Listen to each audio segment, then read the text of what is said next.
A ballerina's perspective, from performing with New York City Ballet and Alvin Ailey American Dance Theater to publishing poetry books and mentoring kids and teens. Join us in a weekly discussion with experts to gain mental health clarity and achieve growth in moral consciousness. Give our show a 5 stars, comment, share, and come along for the ride. Welcome to the Growth, Grace, and Gratitude podcast. And today we will discuss the art of synchronicity and divine guidance with Sophia, who has enjoyed 3 diverse careers, a decade in architecture that included working with the famous 20th century visionary Dr. R.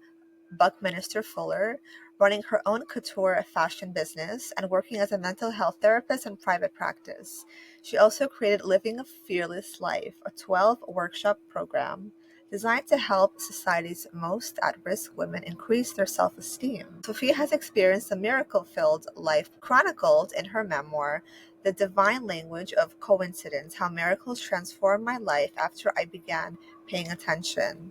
What a beautiful message. Sophia was invited to join the Scientific and Medical Network as the only non-scientist academic. Currently, she is employed by the Salvation Army as the in-house counselor at a residence that houses ex-trafficked women. She lives in Philadelphia with her husband, Frank Malice, an architect, and is sublimely happy. So what a beautiful bio. I loved reading this. It's so joyful, and it's such a beautiful gift to have you on the podcast to share your story and your journey. Thank you very much for inviting me. Thank you. It's so wonderful. I feel like you have had so many beautiful and amazingly deep experiences. And I think so many listeners are also craving this kind of like soul accountability to be seen by the universe through synchronicity and to feel that love emanating from the cosmos into the physical body. So how did you first begin to feel kind of seen through those synchronicities in your body as a form of meaning and purpose? Um, well, for me, the the place in the body that is the communicator with divine intelligence is intuition. It's the gut. Okay, and so, my general belief system is that there is divine intelligence that knows what's best for us better than we do and communicates with us via dreams, or meeting a stranger that says exactly what we need to hear, or in my case, putting coincidences in my path. And it's not just my case, it's many, many people. Some of them don't even realize that this is happening to them. And so, and then, unfortunately, we have been given free will. So, and I have I'm very strong willed. So I made certain decisions in my life. I decided I do not want to get married. I do not want children. And then about 16, 17 years ago, I met up with a medium, which I had no desire to be with a medium for any reason. But that's in the book because that's another story. And she told me that I was going to write a book. And I said, I'm sorry. I said, that's not in the cards. I said, first of all, I have nothing to write about, but I'm a people person, and there's no way that I'm going to sequester myself off somewhere to write a book.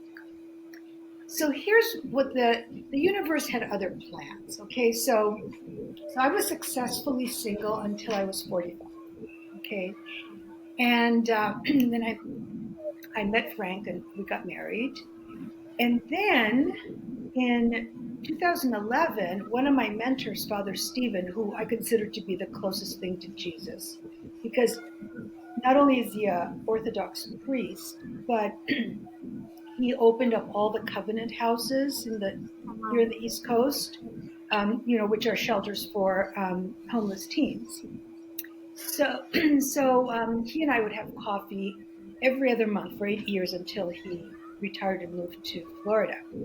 So he was coming over for coffee, and he says, that Turkish girl I told you about that's at the shelter?" And I go, "Yeah." And he says, "Well, I'm going to go take her to get her cap and gown because she was graduating from Atlantic City High School. So can I bring her over? I said, sure. So he brings over this beautiful girl. She had just turned 19 that week. And, we sit down in the garden and, so I start, like, what brought you to the United States? And she tells me. And then I asked another question and she answered. And I'm going, well, wait a second, what? And Father Stephen says, I have an errand to run. I'll see you back here in an hour and 15 minutes. And off he goes. And he knew exactly what he was doing. Okay. So in that time frame, the the stories of abandonment and abuse should never happen to one person. And then there's re-abandonment and re-abuse. So anyway, long story short, we adopted her. Wow. So now, okay, so I'm married. I have a daughter, and Mother's Day is like my new favorite holiday. And now I've written 2 books because the events that I experienced were so numerous that I just couldn't just cram them in one book. So I picked out all the ones that had to do with death. And that is my second book, Consciousness Beyond Death, True Stories of Science, Messages, and Timing. So, and here is, and what you said about the scientists, well, so there's this scientist, his name is Dr. Eben Alexander, and he wrote this book, Proof of Heaven. So it's a best-selling book, okay? So he read my book, my first book, and he loved it. And when he found out I was writing the second one, he said, "Send me the manuscript so I can endorse your book." I said, "Great, okay." So he writes back and he says, "I'm sorry, I cannot endorse your book because there's not sufficient discussion of consciousness. This is complete BS because the whole introduction is unconsciousness, and it is written by Dr. Deborah Green, who is a kinesiologist. And there's a story about her in the book. So, but here is what he was saying to me in code, okay? I can be a scientist, almost die, go to heaven, come back, and write a book because it's an NDE. And NDEs have been studied for decades. But I can't touch your book with a 10-foot pole because it includes after-death communication. Okay, well, guess what? Lucky for me, just before publication, a new field of study has cropped up, ADC, after-death communication. So now, If you're ready to shake off that daily stress, come join us for online beginner, adult, ballet, and yoga classes each week to connect with the flow of movement and the art of ballet into perfect synergy. Come as you are and learn to love your body a little bit more and gain strength and flexibility with each class. All are welcome. Sign up at balletartsmovement@gmail.com. First class free. TeleVital supports focus, energy, immunity, sleep, recovery, and resilience. Start feeling better today on a cellular level with Zeolite, super green juice, micronutrient gut support, and more. Get over 50% off your first order for TeleVital. Link in the description of the podcast. there's interest in the book. And now, with science, so the scientists are basically catching up to us, And so synchronicity is trendy. Okay, so when they invited me to plan and participate in the Synchronicity Summit, and it was so well received that they invited us to write essays, and so it's a book of these scientists essays, and me. I'm chapter 17, And so the book is called The Playful Universe. And these essays read like religious converts, like I was a materialist scientist and I just have to see to believe. And now, and so there's this new thing. So synchronicity is trending, and I had the book at just the right time. But this new thing is nascent, so it's just coming into the picture. But I'm telling you, next thing you're going to hear about is after death communication. Wow, that is so interesting.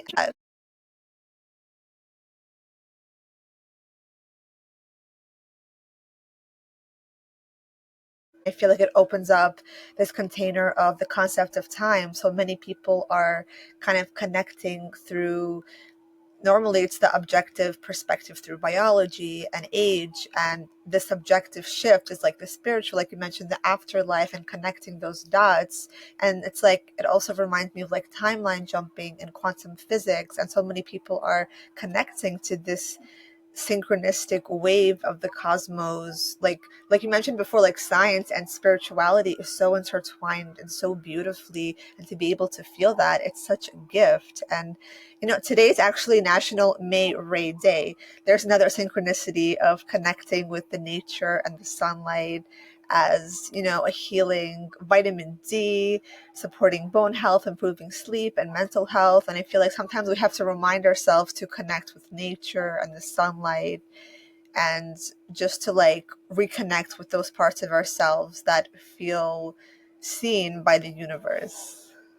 Well, interesting that you brought up quantum physics because when I first started the book, I don't know, I got this urge to study quantum mechanics because, I mean, my faith is unshakable, but I really wanted to know how these events could happen in our physical world.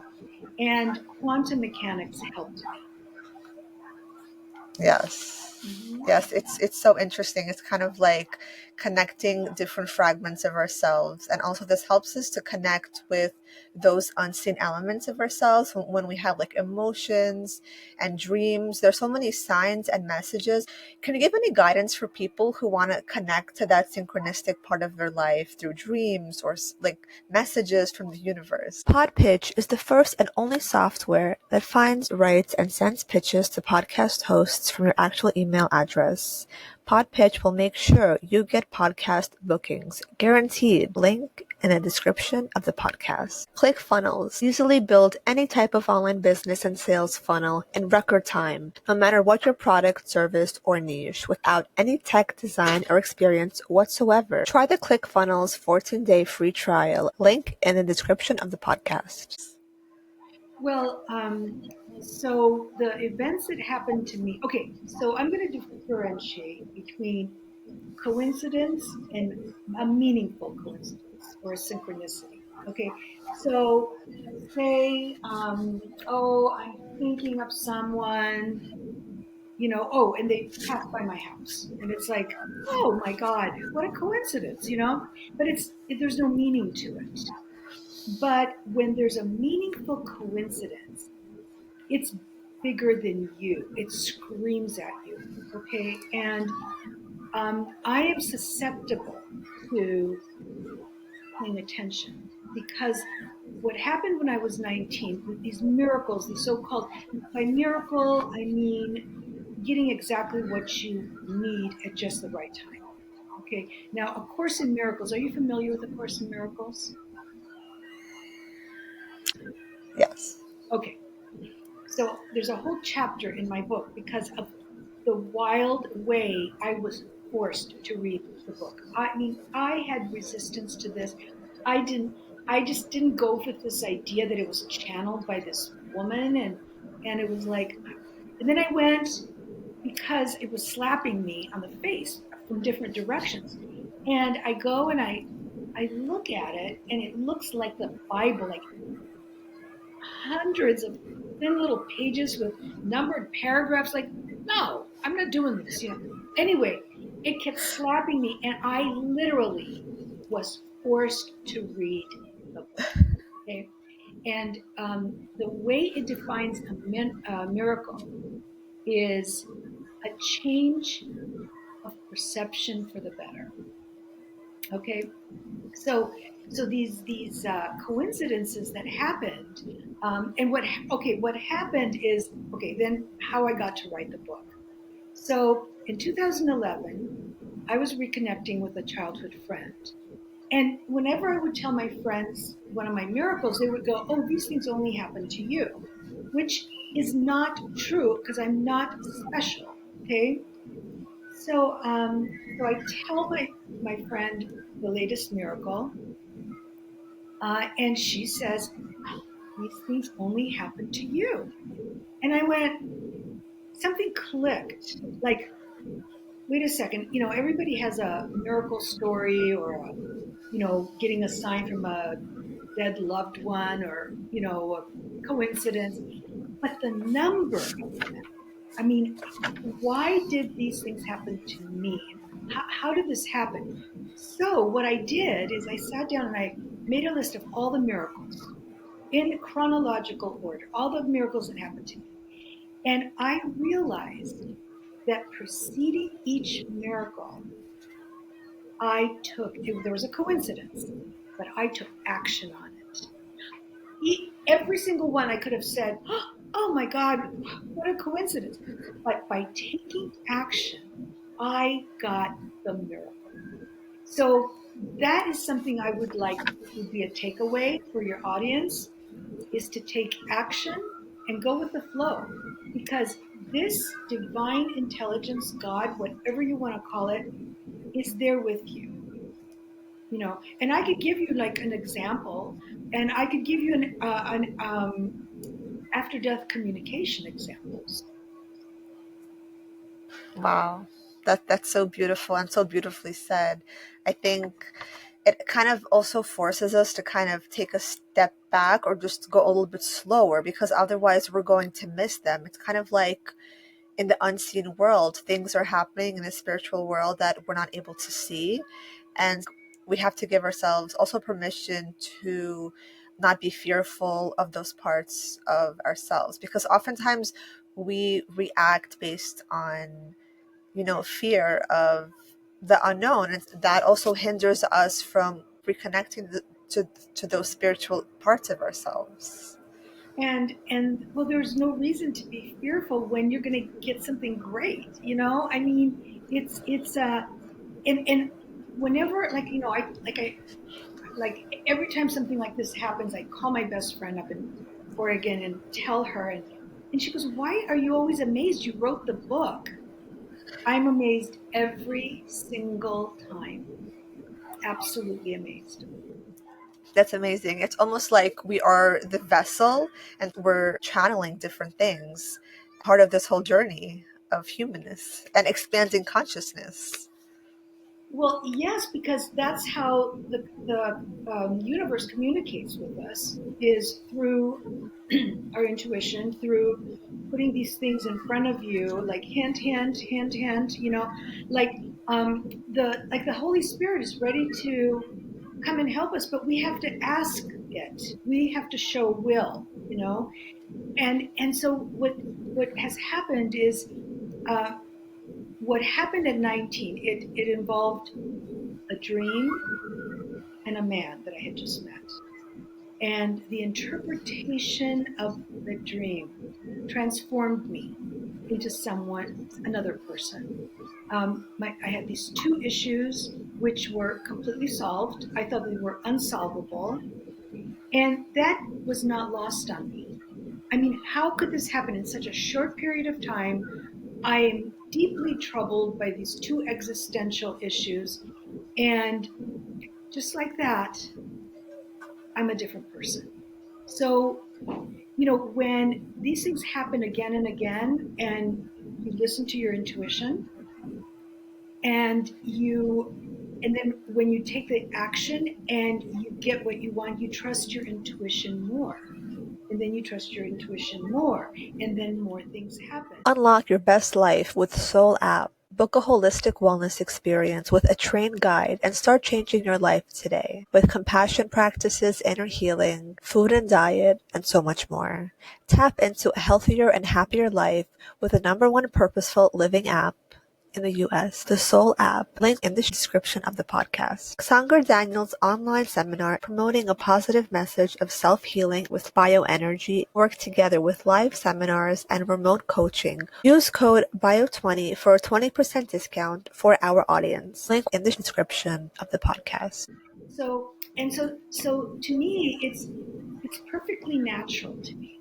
And I think because I was asked, um, why did I think so many of these events happened to me, and these uh, loved ones who have departed communicating with me, and I think what I'm crediting my mother, okay, because Greek is my first language, and in Greek you could turn any object into the diminutive by changing the ending. So it because the object becomes cute, or something, like you have the glass, and then there's the little glass. So from being a toddler, my mother was very religious, but she wasn't just religious. She derived her spirituality from her religion. She never pushed it on me, but she would say this. She would say things like this.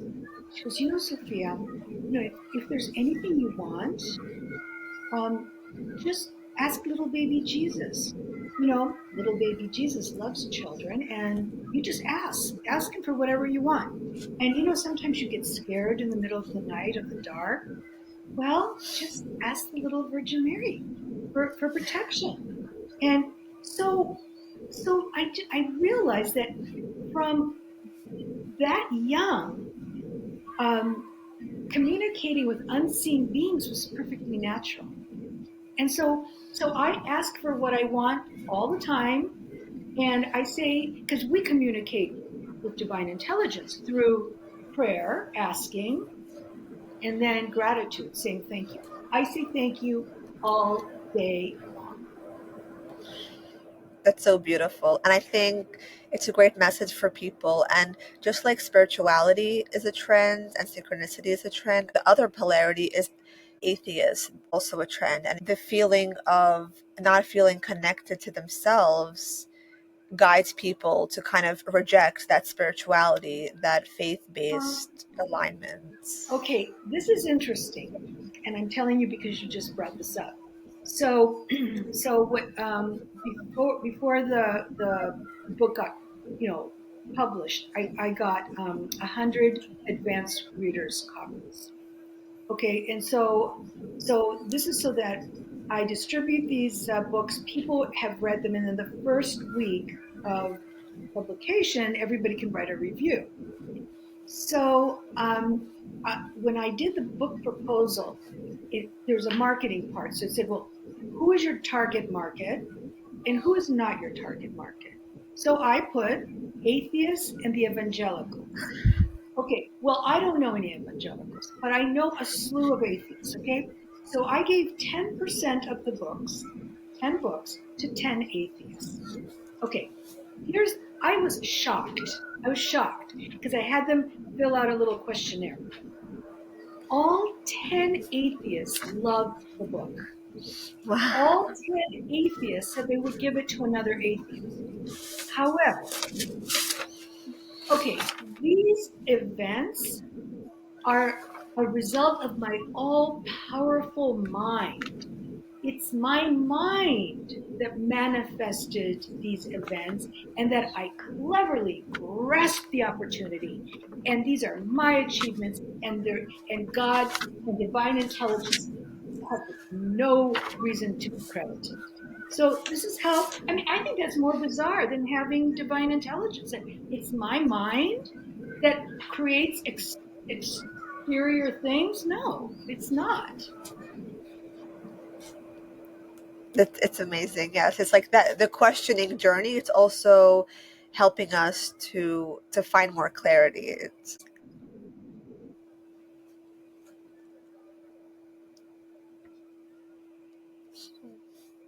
How about it's so true. The journey of connecting with all different kind of aspects of yourself and reaching newer versions of yourself. It's the journey is completely integrational and intentional. Yes. Amazing. And where can people connect with you and see all of your content and get your books? Onto my website, which is my name, sophiademas.com, and that's Demas. So you can order the books from there, or Amazon, or Barnes and Noble, or if you go on my website, there is a page that's my influencers, and um, this is for people who are interested in um, mysticism, quantum. So there's 8 people that I've had personal contact with that I consider to be mentors. And if you read one blurb, you have to read about Abbess Amidyani. Okay, she's a nun, you can't miss her. But she runs a monastery in Maryland. But her story is a first-hand account of bilocation. So that could be of interest. Amazing. Amazing. Fantastic. Thank you so much, Sophia, for coming on the podcast and sharing your inspired message and story to hopefully help the audience reconnect with their spiritual essence and feel the magic of spirituality, synchronicity, and expanded consciousness. Thank you very much. Thank you.